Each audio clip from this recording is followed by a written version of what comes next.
He handed me an envelope with a check for $1,000 and said, "This is to help you find somewhere else to live."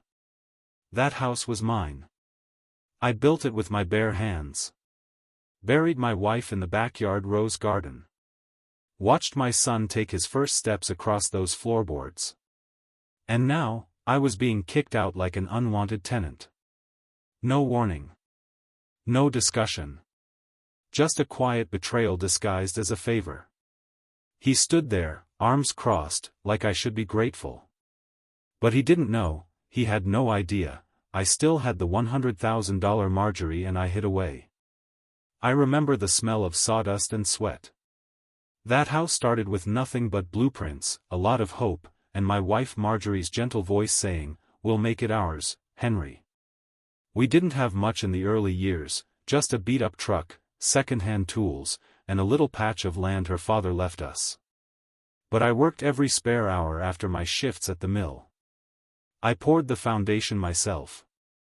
I hammered those beams. And Marjorie? She painted every wall while humming the same lullaby she'd one day sing to our son, Daniel. Daniel was born on a snowy January night. I remember the fear in my gut, holding him for the first time, thinking, how do I protect something this small? Marjorie smiled like it was the easiest thing in the world. "You just love him, Henry. That's how." And so I did. With everything I had. We didn't live extravagantly. I clipped coupons, drove the same truck for 18 years. Marjorie taught piano lessons to local kids. I fixed neighbors' roofs and patched fences in exchange for casseroles or old tools. But we saved. Quietly, steadily. Marjorie had this old metal tin where she kept bills and notes. "This one's for Daniel's future," she'd whisper, slipping in $20 bills when we could spare them. But sometimes, just sometimes, she'd set some aside in a separate envelope, marked with a little red heart. "Just in case," she'd say. I never questioned her. Daniel was our whole world. From the first time he called me Dad to the day I watched him walk across that high school stage, my heart could have burst with pride. He was smart. Kind. Always asking questions, always helping his mother carry groceries, always climbing into my lap during thunderstorms. I thought, he'll grow up to be a man of character. We had routines, the three of us. Sunday breakfast, pancakes, bacon, and the funny little faces Marjorie would draw with syrup. Friday nights meant old movies and popcorn. Summers were fishing trips and fall meant bonfires in the backyard. That house, it wasn't just walls and windows. It held the very rhythm of our lives. As Daniel grew older, we did what any parents would, we sacrificed. I took on extra shifts when his tuition bills came in. Marjorie picked up more students. We never once made him feel the weight of what we were giving up. We wanted him to fly, and if that meant we stayed grounded a little longer, so be it. I remember one winter, Daniel was maybe 13, we had an ice storm that knocked out power. We all huddled in the living room under blankets, lit candles, and told stories until we fell asleep to the sound of the wind. He looked up at me and said, "I hope I have a house like this someday, Dad. One that feels safe." I looked at him, nodded, and thought, you already do. Marjorie passed 5 years ago. Cancer. Quick and cruel. One day she was humming in the garden, the next she was fading in a hospice bed. Her last words to me were, "Promise me you'll stay in the house, Henry. It's our heart. Don't let it go." I promised. I held her hand until it turned cold. And then I stayed. For her. For the memories. For Daniel, even if he didn't visit much anymore. At first, he came by. Weekly dinners turned into monthly visits. Then holidays. Then just the occasional check-in. I blamed grief. People drift. That's natural, right? Still, every time I made pancakes on Sundays, I set out 3 plates. I never once imagined he'd push me out. That he'd look me in the eye and act like I was a burden. Back then, if someone had told me this story, an old man tossed out by his own son, I would have said, no way. Not Daniel. He's a good boy. But the good years, they make the betrayal cut deeper. It didn't happen all at once. That's the cruel thing about distance, you don't notice it growing until it's wide enough to fall through. At first, it was the little things. Daniel would visit, but not really be there. He'd glance at his phone more than he looked at me. He used to ask me how I was sleeping, how the tomatoes were doing, whether I was remembering to take my pills. Then one day, he just stopped asking. I remember the first time I met his fiancée, Claire. Pretty girl, polished, the type who measures her smile like it's a performance. She walked in and looked around the house like she was assessing a real estate listing. Ran her hand along the mantel and said, "Oh. It's quaint." Quaint. That word stuck with me. I used to hear Marjorie call our home charming, warm, ours. But quaint? That felt like something to be replaced. Daniel didn't seem to notice, or maybe he didn't want to. He laughed off her comment and gave me a look, like I should laugh too. I tried. I really did. After they got married, the visits dwindled. And when they came, they didn't stay long. Claire brought her own coffee and wiped the rims of the cups I handed her. She called me Mr. Alden even after I said, "Please, just Henry." But what really cut was how Daniel started treating me like a child. "Dad, you shouldn't be climbing ladders anymore. You sure you should be living alone? Maybe it's time to think about downsizing." Downsizing. That's what they call it now, gently shoving the elderly out of the homes they built with their lives. Then came the finances. Daniel offered to help with the bills. Said it'd be easier if everything went through one account. He set it all up on some app one didn't understand, and before I knew it, he was managing the electricity, the taxes, even my medication refills. At first, it felt like kindness. But soon, it started to feel like control. He'd show up unannounced, ask strange questions like, "Do you really need cable anymore?" or "Wouldn't it be safer if we moved your bedroom downstairs?" I started feeling like a guest in my own home. Things would move without me touching them, papers, photographs, keys. One day I found Marjorie's wedding ring moved from her drawer to a box in the attic. I didn't ask why. I just moved it back. Claire started bringing up the future in veiled ways. "When this house is ours," she'd say, before catching herself. "I mean, when we're ready to settle somewhere." One time, she outright asked what I planned to do with the house when the time comes. I wanted to ask her what time she was waiting for, my funeral. But instead, I just nodded politely and walked outside. The air felt easier to breathe out there. I started eating alone most nights. Kept the TV on just to hear another voice. When I did call Daniel, he sounded rushed, distracted. "Everything okay, Dad?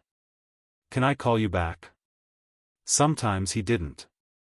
And when I asked about the property tax notice I saw in the mail, he said, "Don't worry about that. It's under control." His tone wasn't reassuring, it was final. Like my questions were an inconvenience. Once, I told him I'd been thinking about volunteering at the local community center again. He looked up from his phone and said, "Maybe it's time to focus on slowing down." That stung. As if living quietly and helping others was somehow too much for a man my age. Then there were the whispers. I caught them once, Daniel and Claire in the kitchen when they didn't know I was walking by. She said, "The equity in this place could set us up for years." Daniel muttered, "He won't need it much longer." That sentence sat in my chest like a stone. He won't need it much longer. They were speaking like I was already gone. I didn't say anything. I couldn't. Part of me didn't want to believe it. Maybe they were stressed. Maybe they didn't mean it the way it sounded. But that night, I locked my bedroom door for the first time in 40 years. Even the neighbors noticed the change. Mrs. Callahan next door stopped by with cookies and lingered too long by the porch. She didn't ask anything directly, just patted my hand and said, "You know, Henry, if you ever need anything, you just holler." I nodded and smiled, but inside, I was unraveling. The home I had poured my life into was shifting under me. I felt like a ghost in it. The laughter it once held was gone. The warmth, the scent of Marjorie's gardenias, the echo of Daniel's childhood footsteps, all replaced by cold silences and distant eyes. But still, I told myself, he's my son. People go through phases. Maybe it's just stress. I clung to the idea that, somehow, things would realign. That the son who once called this house safe would remember why it mattered. I didn't know, then, just how far he'd go. It was a Tuesday when it finally snapped. Not some dramatic explosion, not shouting or slammed doors. Just a quiet, deliberate act that told me I wasn't wanted anymore. I had gone to the hardware store that morning, wanted to fix the back gate before the rain rolled in. The latch was loose, and Daniel never seemed to get around to it. I came home with a bag of bolts and some wood sealant, humming as I pulled into the driveway. But when I stepped through the front door, something felt off. The living room was rearranged. My recliner, my chair, the one Marjorie saved up for and gave me on our 25th anniversary, was gone. The photo of her in the hallway had been taken down. Replaced by a bland, abstract painting that looked like something out of a furniture catalog. The small wooden shelf where I kept my service medals? Empty. I stood there, frozen, my hand still on the doorknob. Claire walked out from the hallway, holding a box labeled "Dad's Stuff." "Oh, you're home early," she said like she hadn't just gutted the soul out of my house. What is all this?" I asked, my voice low and shaking. She didn't flinch. "Daniel and I just thought it was time to modernize a bit. Make things more cohesive. Don't worry, your things are safe. We've put them in the garage for now." The garage. Not even the guest room. Not a closet. The garage, next to the lawnmower and spiderwebs. I turned to see Daniel standing behind me, arms crossed. "It's nothing personal, Dad. We're just making the space more functional." Functional. That word hit harder than a slap. "This is my home," I said. Quiet, but firm. "Your mother and I." "I know," he interrupted, exhaling like he'd been rehearsing this. "But it's not just yours anymore. We live here too. We need it to feel like ours." Claire chimed in, "You always said this house was about family, right? Well, this is our family now. We're just making it work for all of us." They talked like I was some relic. An artifact to be boxed and stored. I walked to the hallway, opened the garage door. And there it was, my life in cardboard. Marjorie's cross-stitched pillows, the little lamp she loved, our wedding album. On top, my reading glasses and Bible, sitting as if someone had just tossed them in after dusting off a shelf. I closed the door slowly and went back to my room. I sat on the edge of the bed, staring at my hands. They trembled, not from age, but from anger. And heartbreak. That night, we had dinner in silence. The three of us. I chewed without tasting, listened to Claire talk about her yoga instructor and Daniel respond with robotic nods. No one asked me about my day. No one even looked at me. And then the moment that sealed it. As I stood to clear my plate, Claire said, "Oh, and by the way, we're thinking of turning your room into a study. More efficient use of space." Daniel looked up at me and said, "We figured it's time you had your own place, Dad." I sat down slowly. My knees buckled. "I do have my own place," I said. He didn't blink. "We mean a place that's more suited for your needs." We found a few retirement communities nearby. Just options. I stared at him for a long time. I was looking for my son in his face. But I couldn't find him. There was no protest from him. No shame. Just a business-like coldness, like he was arranging a furniture delivery. Claire reached into her purse and handed me a brochure. The Sunrise Estates has a lovely walking path and on-site nurses. You'd have your own kitchenette and TV, of course. I stood and walked out without saying a word. Later that week, at a family gathering, Daniel's birthday, I think, they hosted everyone at my house, but I wasn't asked to say a word. No one looked at me. When I brought up how I missed the old photos, Daniel gave a tight smile and changed the subject. And when I tried to speak privately with my nephew about it, just to ask if I was crazy, he looked away and said, "I don't want to get in the middle, Uncle Henry." That was it. Silence. No one stood up. No one defended me. The betrayal wasn't loud, it was quiet, methodical. A slow erosion of my dignity. I slept poorly for weeks after that. I'd wake up thinking I heard Marjorie's voice, only to find myself alone in a house that no longer felt like mine. I stopped going into the living room altogether. I stayed in my room, surrounded by the few things they hadn't boxed up. And that's when I stopped calling it home. Because home isn't just where you live. It's where you're wanted. I found out by accident. That's the part that still sits bitter on my tongue. They didn't even bother to hide it, not well, anyway. It was early on a Saturday morning, and I'd gotten up before either of them. Old habits. Made myself some coffee, black, just like I used to for Marjorie. I went to take the trash out through the side door when I passed by the open office. Claire's laptop was open. A video call still running. She must have stepped away, but the sound was still on. "If we can get the house transferred before the end of the quarter, that'll give you enough equity to refinance. Then you can move forward with the property in Glenmore." I froze. A man's voice replied, "And your father-in-law's on board with this?" Claire laughed. "Oh, Henry. He won't be a problem. He's old school.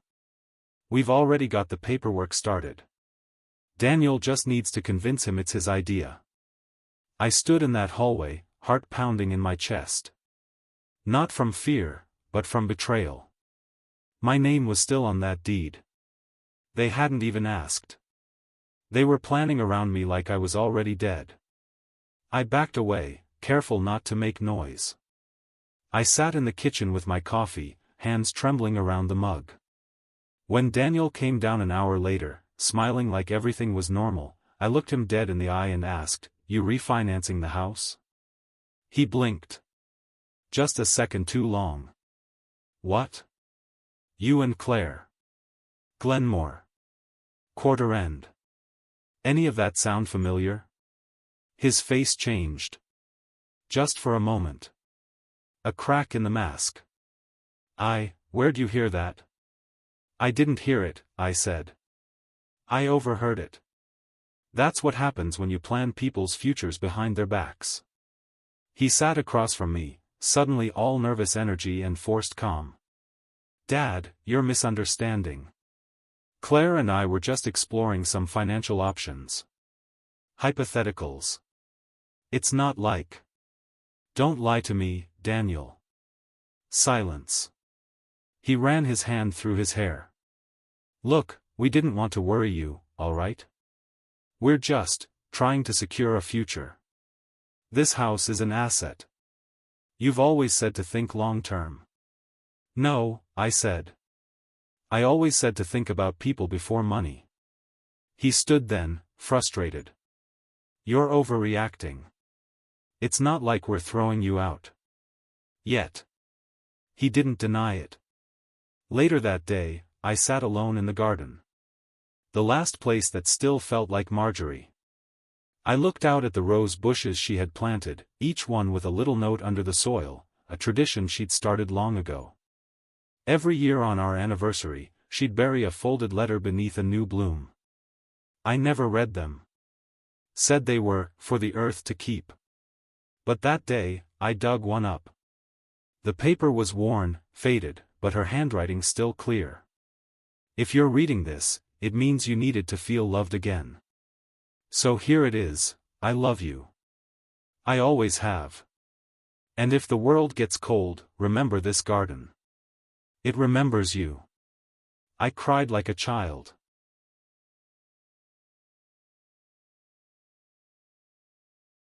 That evening, I went into the attic. I hadn't been up there since Marjorie passed. Dust covered the boxes. Cobwebs clung to corners. But in the far back, under an old quilt, was the tin. Marjorie's metal tin. I opened it and there it was, the account number, the passbook, the small bank statements. We had always kept it secret, not out of paranoia, but caution. If things ever turn, she used to say, you need a lifeboat. $100,000. Just sitting there.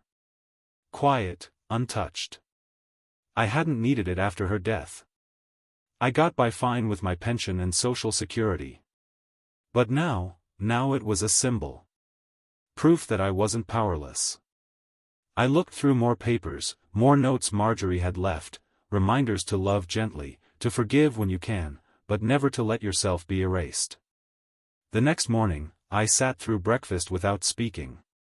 Claire talked about refinancing strategies. Daniel nodded along. They didn't even notice that I was watching them differently now. Later, I caught Claire on the phone again, this time with a real estate agent. We just need my father-in-law to sign the joint ownership papers. Then we're clear. That's when I knew this wasn't just neglect. It wasn't just the slow forgetting of an old man's needs. This was a plan. A calculated move to get what they wanted while keeping me quiet. I didn't confront them, not yet. Instead, I started watching. Listening. Taking notes. Dates, phrases, slips of the tongue. I kept my temper like a soldier in formation. And I made an appointment with Mr. Langley, my old friend and lawyer. The man who helped Marjorie and me write our first will. Henry, he said when I walked into his office. It's been too long. Not long enough, I replied. I need to make a change. He raised an eyebrow. What kind of change? The kind that makes sure betrayal doesn't get rewarded. Have you ever felt betrayed by your own family? Let us know in the comments. I waited until a Sunday morning. The quiet kind. The kind Marjorie used to love, when the birds outside were louder than the voices indoors. Daniel was in the kitchen, stirring his overpriced coffee with that bamboo spoon Claire insisted was aesthetic. I stood in the doorway, watching him like I didn't recognize my own son. Daniel, I said, voice even. We need to talk. He didn't look up right away.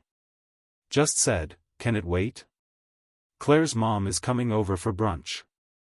No, I said. It can't. He finally turned, mug in hand. All right, he sighed. What's going on? I know about the refinancing. I know about the calls. The agent. The paperwork. The plan to put me out and take the house. He blinked. Once. Twice. Then, like flipping a switch, he scoffed. Dad, come on. You're reading into things again. I took a step closer. Don't do that. Don't act like I'm confused or fragile. I'm not. I've been listening. Watching. You and Claire, you've made your intentions pretty clear. He set the mug down too hard. It clinked against the counter. We were trying to help you, all right? You think it's easy taking care of a whole house with an elderly parent in it? There it was. Elderly parent. You weren't taking care of me, I said quietly. You were clearing space. Look, he snapped, you should be in a smaller place. We just didn't want to be the bad guys, so yes, we tried to guide the conversation. You want the truth? Fine. The house is worth something now, and we need a future too. You've lived your life. And I'm still living it, I said, louder than I meant. This house, this life, it didn't stop because you decided I'm inconvenient. He folded his arms, annoyed now. So what? You want to live out your last years clinging to old furniture and memories? You're alone, Dad. Mom's gone. You're just hanging on. I felt the sting of it. A white-hot shame. But it passed quickly, smothered by something colder. No, I said, my voice steady. I'm holding on to dignity. Something you clearly forgot about. He turned away, muttering, unbelievable. And with that, he left the room. Just walked out. No apology. No guilt. That night, I sat on the back steps. The air was thick with humidity, fireflies blinking lazily through the garden. I could still feel Marjorie here. Her presence in the quiet corners. And I realized, I wasn't angry as much as I was done. Done pretending, done excusing, done letting them carve up the life I built. The next day, I walked into town. Visited the pharmacy, the bank, and then the diner where old Mr. Loring still poured burnt coffee and gave free refills to veterans. He slid a mug in front of me and said, "You look like a man with something on your mind." "I am," I said. "But not for long." He smiled, then leaned in. "You know, Henry, folks V noticed.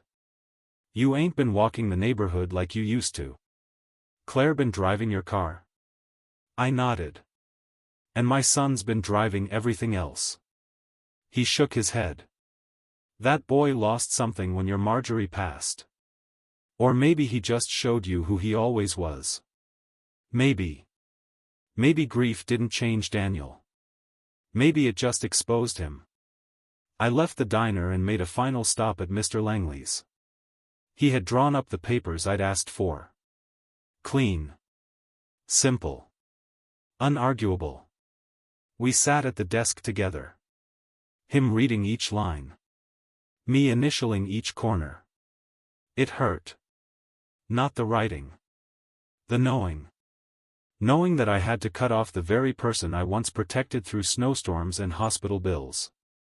Clause by clause, it was laid out, Daniel was removed from my will. If anyone contested it, everything would go directly to the Veterans Center and a trust for education support. The $100,000 was accounted for. My house, my land, all reassigned. I kept a copy in my coat pocket like a shield. When it was all signed, Mr. Langley looked at me and said, "You sure you're ready for what comes next?" I stared at the paper. "No," I said. "But I'm ready for it to end." Outside, the sun had dipped behind the steeple of the old church Marjorie loved. The same church we married in, buried her from, and watched Daniel get baptized in. It was time. Mr. Langley's office hadn't changed in 20 years. Same leather chairs, same dusty bookshelf filled with outdated law manuals, same ticking grandfather clock in the corner. The place smelled like paper and polish, and for some reason, it gave me peace. He slid the final copy of the revised will across his desk. "You ready?" he asked. I nodded slowly. "Let's do it." It wasn't easy. Every line I read felt like a small death. The kind of quiet grief that doesn't cry, it just settles in your bones. But I kept reading, kept signing. Each initial was another nail in the coffin of what I used to believe about my son. Daniel was gone from every section, no inheritance, no power of attorney, no stake in the home or the savings. Instead, I left the house and land to a local veterans foundation, with a clause that they could turn it into transitional housing. The savings account, every dollar of that $100,000, was split between the shelter and an education trust in Marjorie's name. The kind she always dreamed of funding. "I also want this added," I told Mr. Langley, pointing to the bottom of the page. If anyone contests this will, especially Daniel or Claire, then everything defaults to charity. No appeals. No loopholes. He leaned back, raised his eyebrows. That's a strong clause. It has to be, I said. They think I'm weak. That I'll just roll over. But if they try to take what's not theirs, they'll lose everything. Mr. Langley nodded, making the adjustments without question. When it came time for the witness signatures, he brought in his secretary and another lawyer down the hall. I watched them sign with casual ease, not knowing how heavy their pens felt in my world. And when it was over, I sat there for a while, staring at the stack of paper in front of me. Guilt, I whispered. Mr. Langley looked up. That's the part they don't talk about, I continued. You can do everything right, you can be right, and still feel like you failed. He folded his hands on the desk. You didn't fail, Henry. You gave everything to your family. You built something real. If anyone failed, it wasn't you. I wanted to believe him. I really did. On my way out, I stopped by the hardware store, picked up a sturdy lockbox and a new fireproof bag. At home, I tucked the will inside, along with Marjorie's tin, the bank statements, and a letter I had written the night before. It was addressed to Daniel. I didn't know if he'd ever read it, but it needed to exist. It said, Daniel. This isn't punishment. It's protection, of what your mother and I built, and of the dignity I deserve. I loved you more than anything in this world. And maybe that's why this hurts so much. But I won't be erased from my own life. I won't be a stepping stone to your success. You made your choices. And now, I've made mine. Dad. I sealed it and placed it with the documents. That night, I sat in my old recliner, the one I'd moved back into my bedroom after they tried to replace it. I drank a cup of tea. Looked at the photo of Marjorie on the nightstand. Can you believe it? I asked aloud. She didn't answer, of course. But her eyes in that photograph, they didn't look disappointed. They looked steady. Like she knew I'd find my strength again. I kept the lights off and listened to the house creak gently in the wind. My house. My walls. My floorboards. And now, my legacy, protected, whether they liked it or not. There was a strange calm after that. Not happiness. Not yet. But something close to clarity. Like I could finally breathe without flinching. The next morning, I placed a small fireproof envelope in the drawer of the antique desk in my bedroom.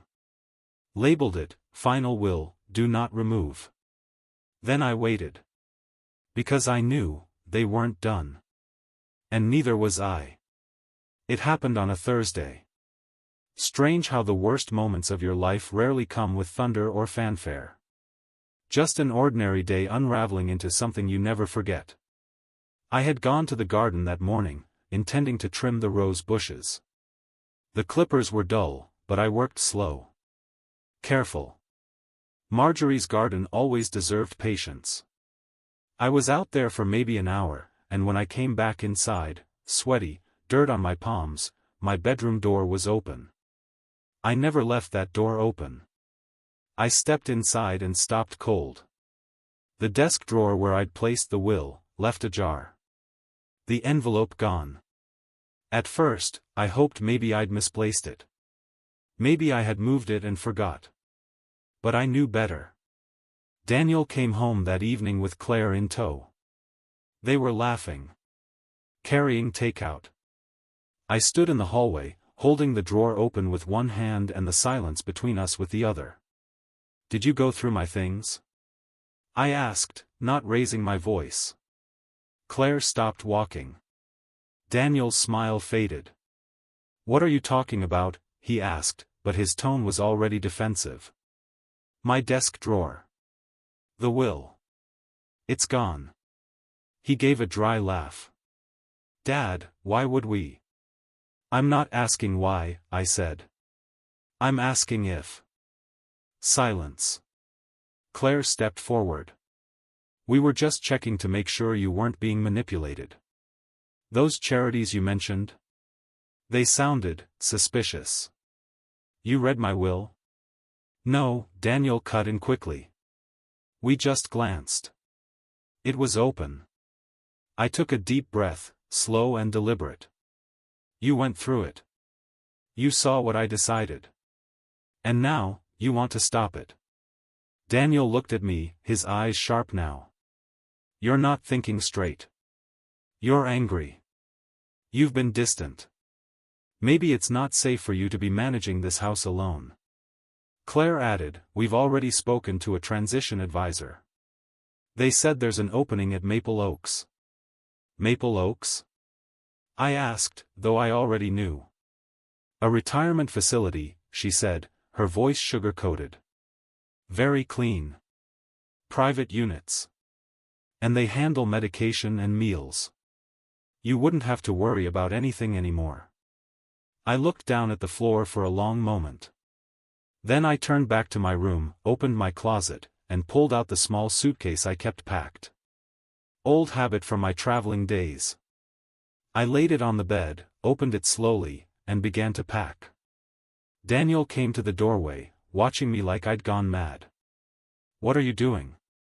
I didn't look at him. Just folded shirts. Socks. The framed photo of Marjorie from my dresser. I'm leaving, I said. Dad, don't be ridiculous.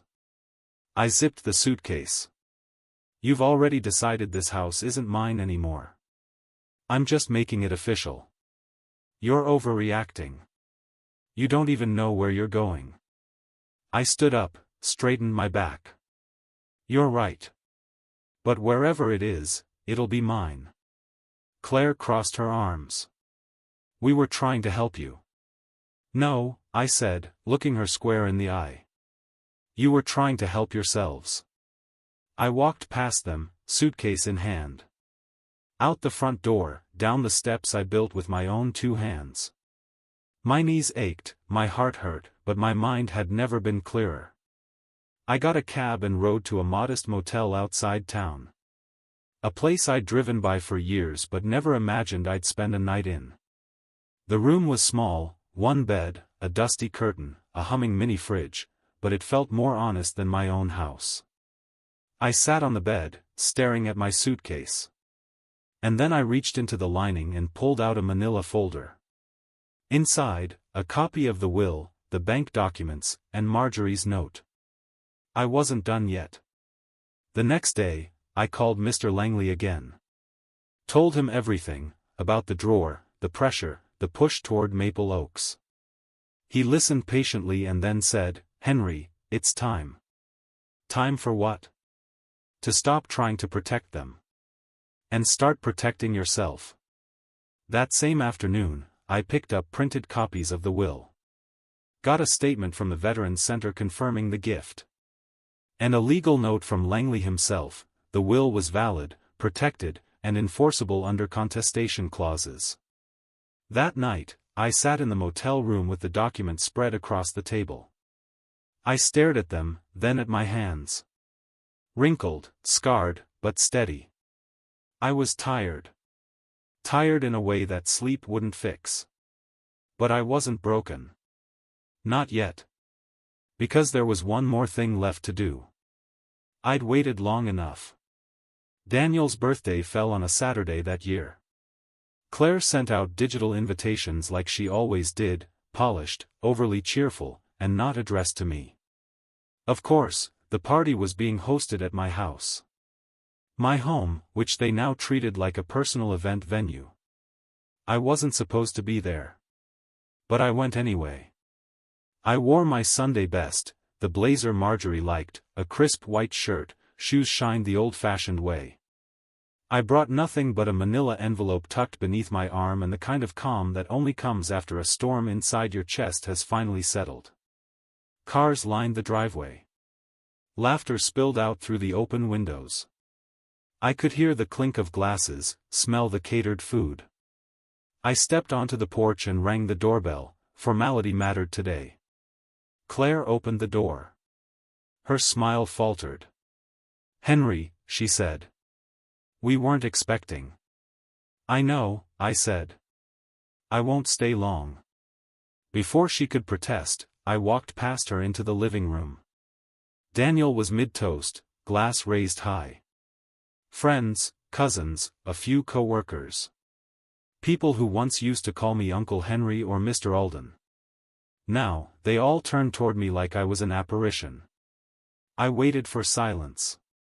When Daniel saw me, his brow furrowed. "Dad? What are you?" "I'm here," I said calmly, "to give you your birthday gift." He looked at me, confused. I opened the envelope and pulled out the will. "This," I said, holding it up, "is the final copy of my last will and testament." Gasps. Shuffling. Someone cleared their throat. "Let me be clear," I continued. "As of 2 weeks ago, Daniel Alden has been removed from any inheritance. The house, the land, and the savings account, every cent, is no longer his to expect." "Dad, what are you doing?" he said, stepping forward. "No," I cut in. "You don't get to talk right now. You had your chance. You went through my things. You tried to push me into a home. You planned your future with my property like I was already dead." Claire started to speak, but I held up a hand. "I'm not here to argue. I'm here to explain, for everyone present, why this decision was made." I handed copies to 2 of the guests, both family, both witnesses. "The house is going to a veterans foundation. The $100,000 in savings will be split between them and a scholarship trust in my late wife's name. There is a clause, if anyone contests the will, everything will go to charity. No exceptions. No appeals." Daniel's face had gone red. "You planned this? You came here to humiliate me?" "No," I said, folding my hands. "You did that yourself. I came here to make it known. To make sure there's no secret conversations, no sneaking around my drawers, no, he wasn't thinking straight later on." A long silence followed. Then, someone, Daniel's old college roommate, I think, whispered, "Damn." Claire stepped forward. "This is vindictive. He's an old man acting out of emotion." I turned to her, finally. "You wanted to put me in a home like I was a burden. You wanted the walls Marjorie painted and the floorboards I built. But you never wanted me." I took a breath, then said the last part slowly. "I raised a son who forgot who he was. But I haven't forgotten who I am." And with that, I turned and walked out. Past the guests, past the laughter that had curdled into tension, down the front steps of the house I no longer called mine. I didn't look back. Back at the motel, I sat by the window and watched the streetlights flicker on. I half expected a call or a knock at the door. An apology. Even a shout. But nothing came. And somehow, that made it easier. Because silence is honest. It tells you exactly where you stand. I poured a glass of water, sat on the edge of the bed, and for the first time in months, I felt like I had done something right. Not perfect. Not easy. But necessary. Do you think the father made the right choice? Comment and don't forget to like and subscribe for more true life stories. The motel room was quiet. Too quiet. I could hear everything, the hum of the mini fridge, the slow tick of the wall clock, the faint sound of a TV from the room next door. Silence used to feel peaceful to me. Now, it just felt heavy. The day after the confrontation, no one called. No apology. No message. Nothing. I kept my phone close for a while, watching it like it might come to life. But it stayed dark, except for the occasional spam call or pharmacy refill alert. In a way, that was my answer. Their silence spoke louder than any words they could have offered. I took my morning walks through the outskirts of town.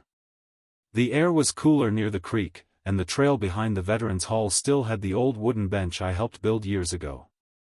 I sat there one afternoon, eating a sandwich I'd packed from the motel's tiny kitchenette.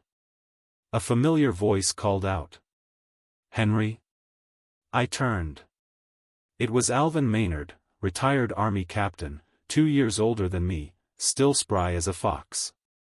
We'd volunteered together at the center before Marjorie fell ill. "Lord," he said, sitting beside me, "I heard about the party. I didn't even have to ask how. Small towns have long ears and faster mouths. People are talking?" I asked. Alvin chuckled. "People are whispering like it's church scandal. Half think you've lost it. The other half think you're a legend." I didn't smile. Not really. But I did exhale a little easier. "Claire's cousin works at the bank," Alvin said. "Word is, your boy tried to ask about your accounts yesterday. Left angry." I nodded.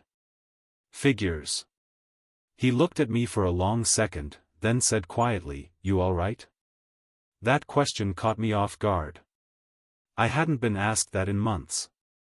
Maybe years. "No," I admitted. "But I'm better than I was." We sat there in silence. This one didn't feel heavy. Just still.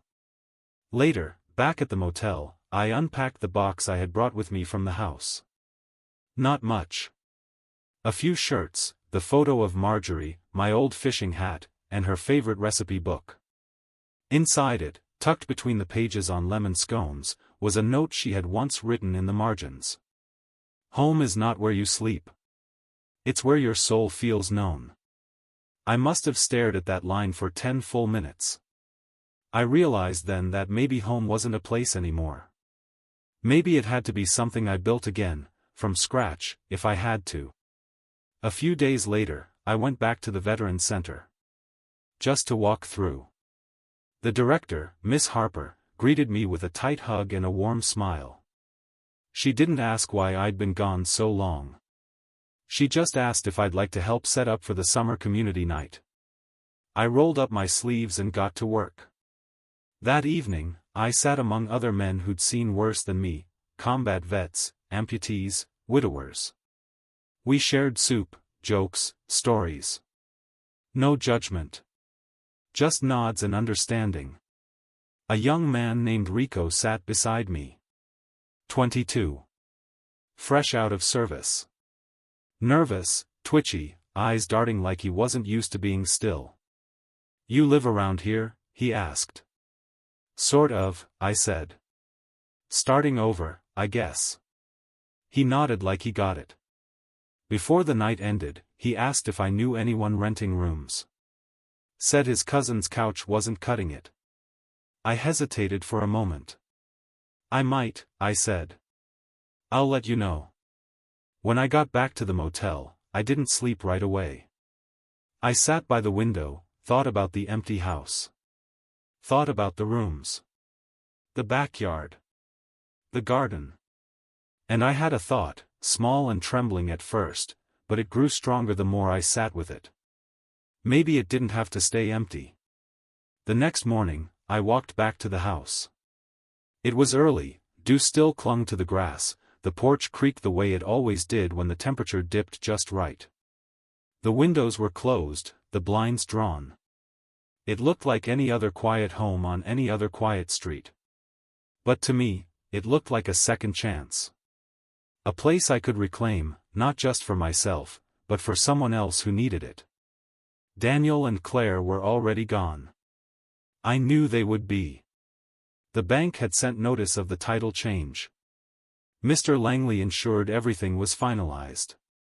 Legally, the house was mine again, and emotionally, it would be something new altogether. I walked inside slowly, taking in the silence. This time, it didn't feel like loneliness. It felt like space. Like room for possibility. The couch was gone. Fine. I'd never liked Claire's taste in furniture anyway. The walls were bare, stripped of their impersonal decorations. All the better. I had my own pictures to hang. I went room by room, making notes in a worn notebook: replace kitchen blinds, repaint guest room, fix the back screen door. When I got to the attic, I pulled down the old boxes of Marjorie's quilts. Her fabric swatches were still labeled, some pinned with notes like, "For Henry's knees," or "Daniel's baby blanket, mended 3x. I sat up there for a while. Let the dust settle. Let the memories move through me like wind. Then I made the first phone call. "Miss Harper?" I said. "Mr. Alden. How can I help?" "I've got space," I said. 2 spare rooms.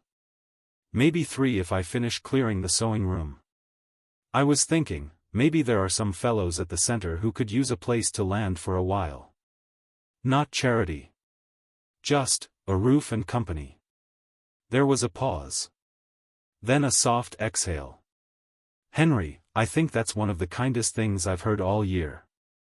By the end of the week, she'd connected me with 2 veterans, Rico, the young man I'd met, and Martin, a soft-spoken man in his 50s with a bad leg and no family nearby. They came by to see the place, a bit hesitant, unsure how to act. I showed them their rooms, clean and simple, with fresh sheets and old dressers. Rico looked around like he couldn't believe he was allowed to touch anything. "You sure?" he asked. "I wouldn't have asked if I wasn't." Martin nodded toward the garden. "That yours?" "It was my wife's," I said. "But it's still growing." They moved in the following Monday. The house came alive again. Morning started with the smell of fresh coffee, the low murmur of 2 men trying not to step on each other in the kitchen. Rico liked to cook: eggs, hash, simple things, always enough for 3. Martin tended to the garden with a quiet grace, pruning the rose bushes like they were glass. We made a chore list. Took turns buying groceries. At night, we sat on the porch with mugs of tea or cheap beer, watching the sky turn that soft blue-gray Marjorie used to call quilt color. And I found something I hadn't realized I'd lost. Purpose. Not as a father. Not as a homeowner. But as a man. One evening, I pulled out Marjorie's recipe book and found her old note card for apple pie. I baked it, not well, but enough. Rico said it reminded him of his grandmother. Martin asked for seconds. That night, I wrote a letter and mailed it to the Veterans Center Board. I would like to formally offer my home as transitional housing for veterans adjusting to civilian life. I am retired, independent, and willing to take care of daily needs, maintenance, and provide temporary stability for those who've served. This is not a shelter. This is a home. By the end of the month, a plaque went up by the mailbox: Marjorie's house, a place for new beginnings. And for the first time in years, I looked around and thought, she'd be proud. We settled into a rhythm, the kind of rhythm a real family makes, not born of blood, but built through shared dinners, mismatched routines, and quiet respect. Rico took over the cooking most days, always experimenting with spices he couldn't pronounce. Martin spent afternoons tending the roses, his limp more of a suggestion than a limitation. And I finally felt like the man I used to be, useful. Word spread about the house. Slowly, then all at once. A neighbor dropped off a set of twin bed sheets with a note, "For the new guys. Welcome." Then Mrs. Callahan came by with 2 pies, one for now, one for freezing, and stayed long enough to share stories about her late husband, who'd served in Vietnam. One day, a retired schoolteacher named Helen walked up with a basket of produce and stayed to help patch the back fence. She didn't ask questions. Just said, "You're doing something good here," and rolled up her sleeves. And for the first time in a long while, laughter filled the rooms. There was something pure about it. The kind of laughter that happens when you're safe. Not forced. Not polite. Just honest. Real. I found myself looking forward to mornings again. The coffee pot sputtering. Rico singing off-key in the shower. Martin in the backyard, cursing softly at weeds. We'd sit down together for dinner most nights, no TV, just food and conversation. They started calling me Mr. Henry. I told them to drop the Mr., but they wouldn't. Said it didn't feel right calling me anything else. So I let it be. And somewhere along the way, the ache I'd been carrying, the hollow space left by Daniel, started to feel less sharp. Not gone. But dulled. Covered over by new connections that didn't demand forgiveness, just kindness. Claire and Daniel never reached out. Not once. I heard through Alvin that they were trying to sell their condo and move closer to the city.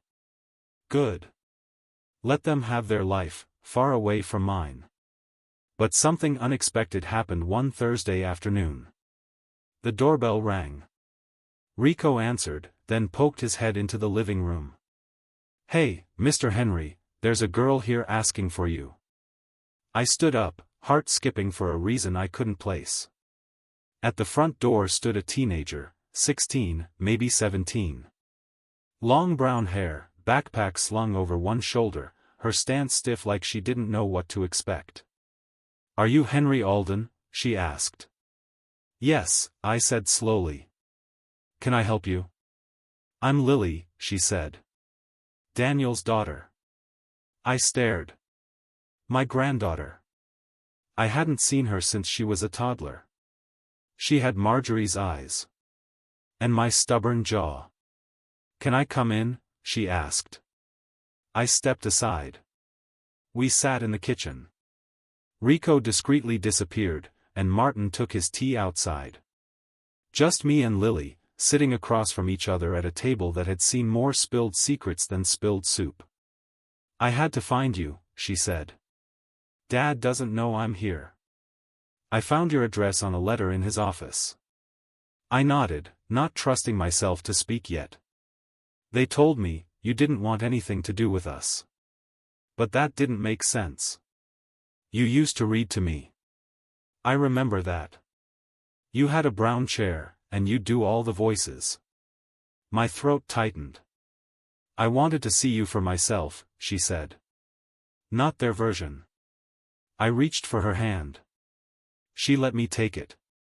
"I never stopped wanting to see you," I said. "I just didn't know if I had the right to anymore."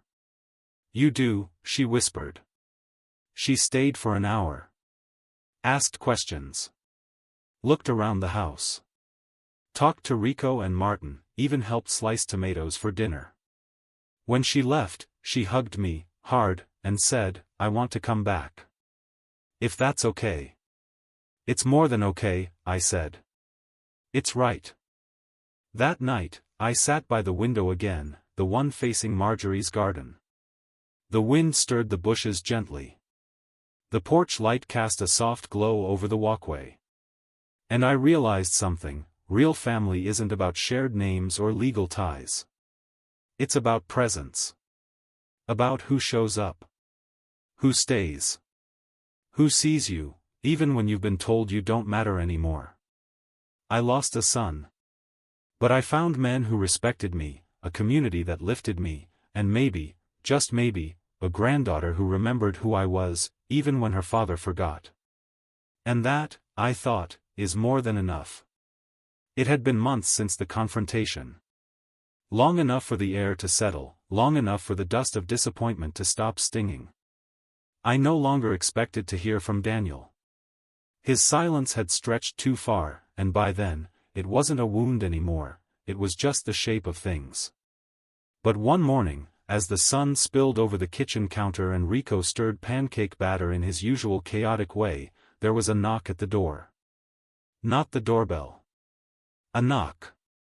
I opened it and stood face to face with my son. Daniel looked older. Not in years, but in wear. He'd lost weight. There were shadows under his eyes that hadn't been there before. He didn't speak right away. Just stood there, hands shoved deep into his coat pockets like he didn't know what to do with them.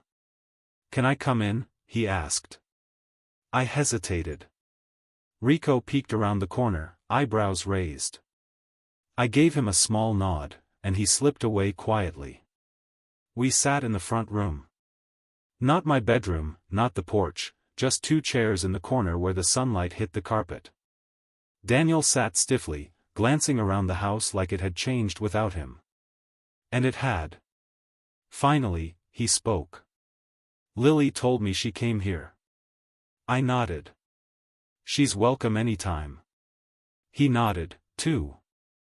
I figured you'd say that. Silence. I didn't come to argue, he said. I'm not here to fight for the will.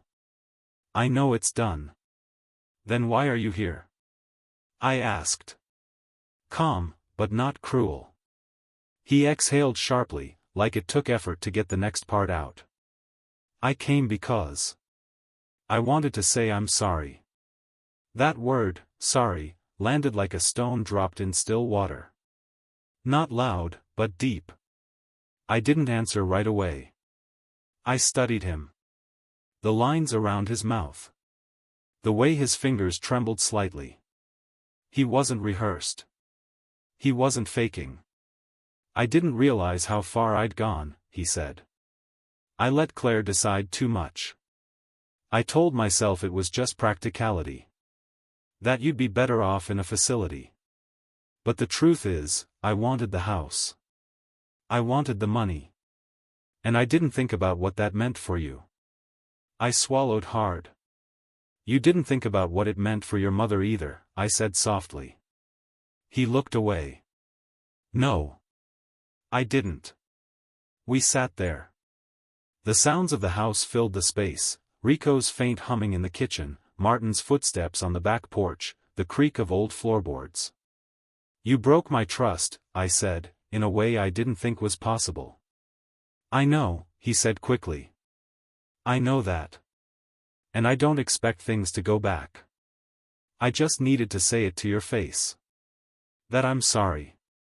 That I wish I'd done better. Another silence. Then, as gently as I could, I said, I believe you're sorry. But that doesn't mean I can let you back in. He nodded slowly, almost relieved. I understand. We sat a few moments more. Then he stood. I won't take more of your time, he said. Tell Lily I said hello. I will, I said. And Daniel? He turned. I don't hate you. But I don't trust you either. That trust, it died the day you packed up my things like I didn't matter. He closed his eyes briefly, then nodded. I know. And then he left. I stood by the window, watched him walk to his car. He didn't rush. Just moved like a man who was carrying something heavy and had finally decided to stop pretending it wasn't there. I didn't cry. Not that time. Instead, I made a pot of tea. Sat in the kitchen. And when Rico asked if everything was okay, I said, yeah. It is. Later that night, I wrote in my journal. Just a single line. Closure isn't always a door swinging open. Sometimes, it's just one staying shut, with peace on both sides. Would you have forgiven your child? Or moved on like he did? Let us know in the comments. The plaque went up on a cool, golden afternoon in early spring. Just a small wooden sign, sanded smooth, letters carved by hand, Marjorie's house, a place for new beginnings. Beneath it, a simple line that read, in honor of love that never gave up. We didn't have a ribbon cutting or a press release. That wasn't Marjorie's style. Instead, we opened the doors and let the people come, neighbors, volunteers, veterans, even a few folks from town who just wanted to help paint or bring sandwiches.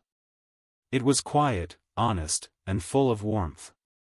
Just the way she would have wanted. The garden was in full bloom, roses, tulips, wildflowers from seed packets Lily had planted weeks earlier. She came back every weekend now, sometimes just to read under the maple tree, sometimes to bake something new and leave the recipe on the fridge. She called me Grandpa again. Rico built a bench in the back with Martin. It sat under the shade of an old oak and faced the garden. They called it Marjorie's seat. No one claimed it too long. It was understood to be a place for thinking. We expanded the rooms inside, cleared out the sewing closet, repainted the guest wing. The local shelter sent referrals our way. Men and women who'd served, now just looking for somewhere steady to stand for a while. No questions. No judgment. Just coffee in the morning, hot meals, and lights that always worked. Some stayed a month. Others longer. One young woman, Cassandra, left a note on her pillow before she moved on. I came here afraid. I'm leaving feeling human again. Thank you for the roof, and for the kindness. I framed it. One night, sitting on the porch as the crickets sang and the moon rose slow and deliberate, Martin said, "You know, Henry, I've lived a lot of places. Barracks. Bunkers. Even a car once. But this is home." I didn't reply right away. Just sipped my tea and nodded. Because he was right. The house no longer felt like a museum of what was lost. It felt alive. Lived in. Full of story and struggle and the kind of laughter that came from people who'd seen too much to fake anything. Sometimes I'd catch myself reaching for the past, hearing Marjorie's voice in the wind, imagining Daniel walking through the front door like he used to when he was 10, holding up a report card and beaming with pride. But those moments passed more gently now. Not like wounds reopening, more like memories brushing your shoulder before drifting off again. One afternoon, I sat alone in the garden, a letter in my lap. It was from the Education Trust Board. They were awarding their first scholarship that year, in Marjorie's name, to a young woman studying to become a hospice nurse. I smiled.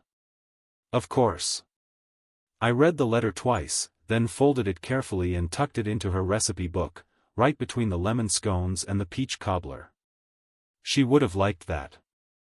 Later that evening, Lily brought out a pie she'd baked, her first one entirely on her own. It was a little burnt on the edges, crust uneven.